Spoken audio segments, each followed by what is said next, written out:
Hey, this is Matt from InvestiQuant. Today is Monday, November 7, 2022. Friday was a non-farm payrolls report day. We had a sizable gap up that sold off and then recovered most of the gains later in the session. And today what we'll be looking at is what has happened the day following the non-farm payrolls report. So I've selected all of the instruments here are set up based upon entering long at 9:30 a.m. Eastern Time, exiting at 4:15 p.m. Eastern Time. Now, currently, we are trading quite a bit higher in the overnight session. I'm going to add that to the test by going to Opening Filters, Gap Direction, and clicking on Gap Up.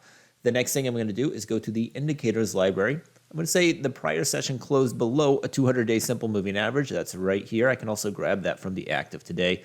It's down here.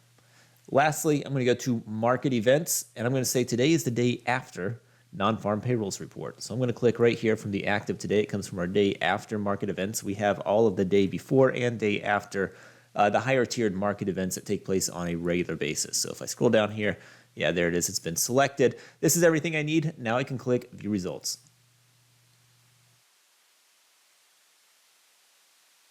All right, here we go. These are the results based upon entering the market long at 9:30 a.m. Eastern Time, exiting at 4:15 p.m. Eastern Time when you're gapping up on the day after the non-farm payrolls report and you're below 200-day simple moving average.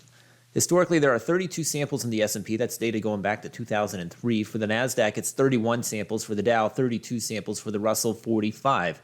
If we look at the win rates on these, 34% of the S&P samples have closed above the opening print, so a bit weak there. The NASDAQ's coming in at 48%, the Dow 50%, the Russell 44%. If we look at the average moves, average win quite a bit larger than the average loss there in the S&P. That's not the case for the NASDAQ. It has a larger average loss. The Dow, fairly similar in size, as is the Russell, similar in size there. So not a clear edge on either of those in terms of which has the larger average moves. It looks like the win rates, though, just a touch weak as a group. S&P the weakest at 34%. Hopefully you found that helpful. Good luck today. We will see you next time.